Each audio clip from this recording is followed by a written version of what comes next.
Un jour je serai le meilleur dresseur. Je me battrai sans répit.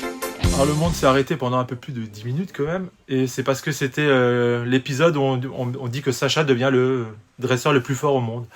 Et donc la Ligue Pokémon a mis des écrans dans tout Shibuya pour que les gens puissent suivre l'épisode en direct.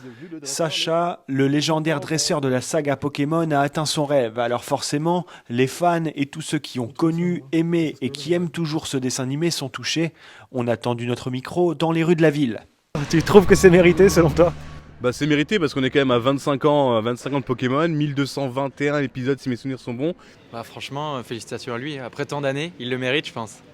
Je suis assez content pour lui. Bravo Sacha. Je prends ça avec un peu de recul, étant donné que je suis plus maintenant. Mais c'est vrai que ça m'a fait assez rire de voir un peu la fin de cette série qui a duré quand même assez longtemps et qui a bercé ma jeunesse. Donc c'était assez marrant de voir ça sur les réseaux sociaux.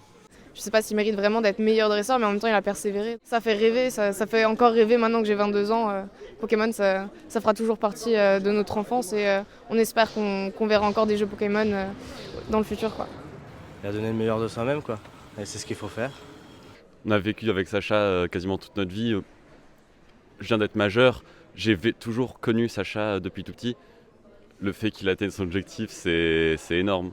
De voir enfin remplir son rôle et son rêve, c'est quelque chose qui reste assez émouvant, mine de rien. Je suis content que l'histoire sur Sacha se termine, mais j'espère que c'est pas la fin justement de la série, qu'on trouvera peut-être d'autres trucs derrière, d'autres films ou autres. Si Sacha gagne pour la 3e fois la Ligue, ça veut dire qu'il est temps de lancer le flambeau à quelqu'un d'autre. Par exemple à Go qui l'accompagne depuis quelques mois, voire même quelques années. Quand j'étais gosse, j'étais fan de ça et donc ouais, je pense que c'est vraiment mérité. Et ça représente beaucoup pour les fans de Pokémon, je pense. Si c'est devenu le meilleur dresseur, je suis très content pour lui et ça me touche énormément.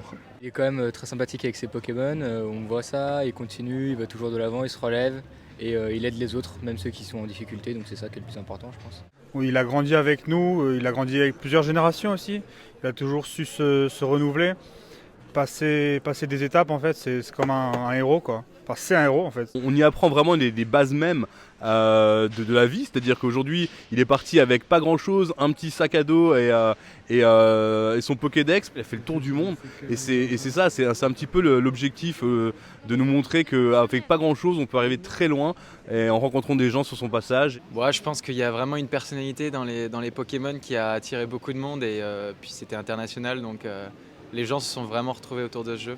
Le fait que Sacha ait réussi, ça prouve que tous les rêves ne sont pas impossibles à remplir et qu'il suffit juste d'énormément de travail. Ça peut prendre plusieurs mois comme ça peut prendre 25 ans, honnêtement, mais c'est quelque chose qu'il ne faut pas abandonner derrière.